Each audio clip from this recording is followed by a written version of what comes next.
All right, today we're going to read chapter 2 of Soldier's Heart, and it is entitled Fort Snelling. They didn't have uniforms for him. There was a pair of black pants that were so short his calves showed, a pair of gray socks, and a black felt hat. That was the uniform he received to go for a soldier. The socks and pants were stout, but the hat was cheap, and with the first little sprinkle it sagged around his head and drooped over his face. They took his name. The colonel of the regiment read a list of things he couldn't do: desert his post, traffic with the enemy, steal from his fellow soldiers, act immoral or without decency, and then he signed his name, told them he was 18, and they didn't challenge it.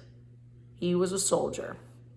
Be back here where it says desert his post, that would be leave being a soldier, so running away, going AWOL. Trafficking with the enemy, that would be like trading things, talking, just anything like that.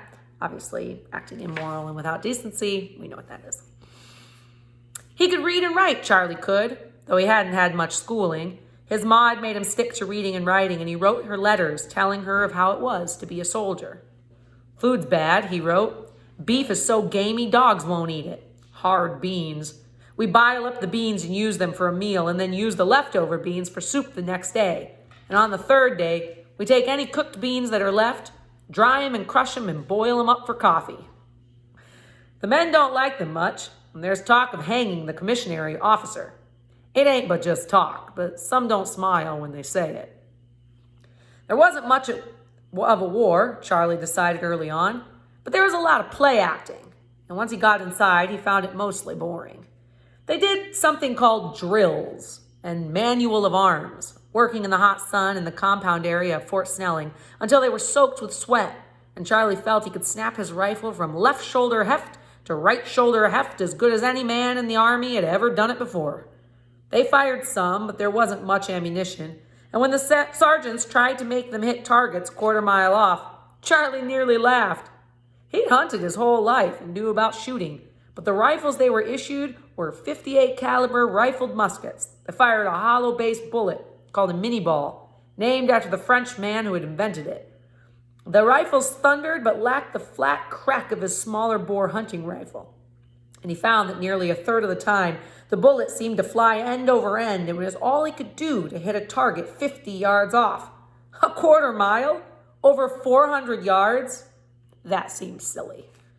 But they practiced anyway and stood and fired and dropped to one knee, and then the next rank stood and fired and dropped to one knee.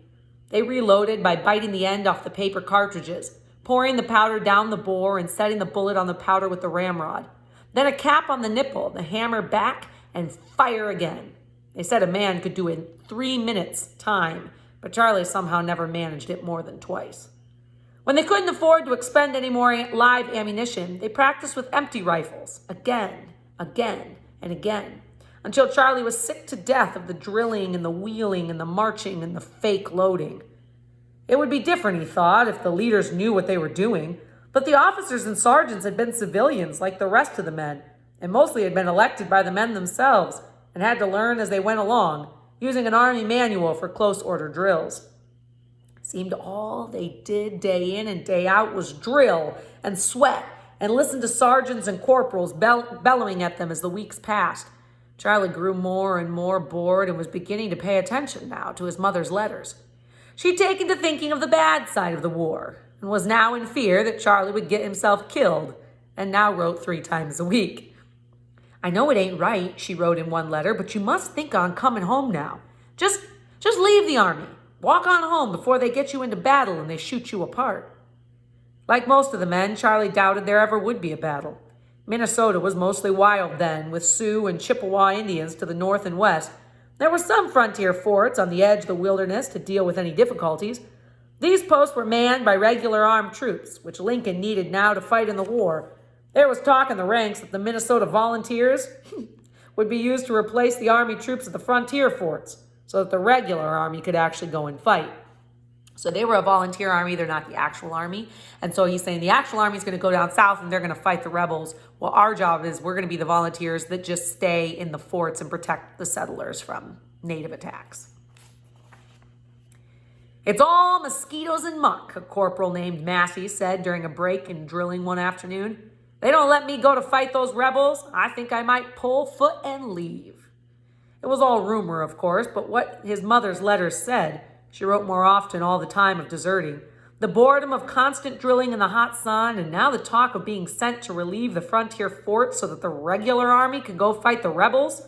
One company had already been started on the march north to the forts. Charlie was nearly on the edge of leaving when on June 22nd, they were called into formation, ordered to get all their gear and march to the river, where steamboats were waiting to take them to St. Paul, Minnesota. So now they are heading out.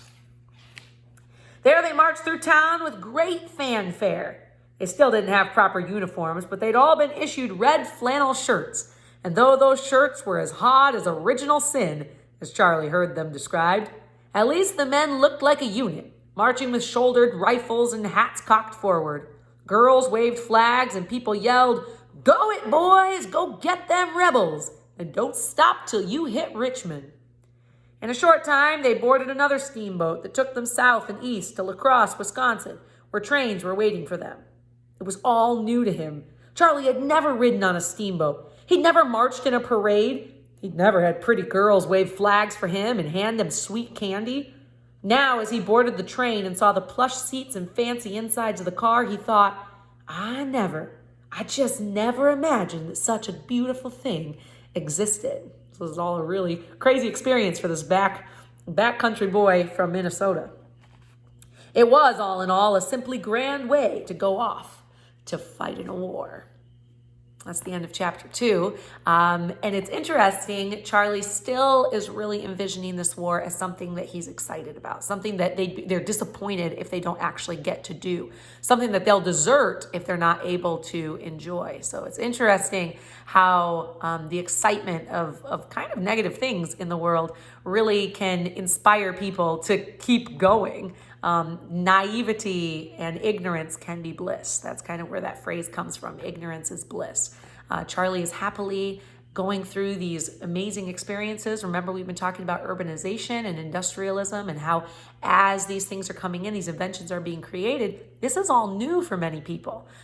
It's very new for most people in America. They've never been on a train before. They're very new. They've never been on a steamboat before. All of the things you're hearing in this book are things that we put on our maps just a week ago. So this is Charlie heading off to war. So, all right, see you guys later.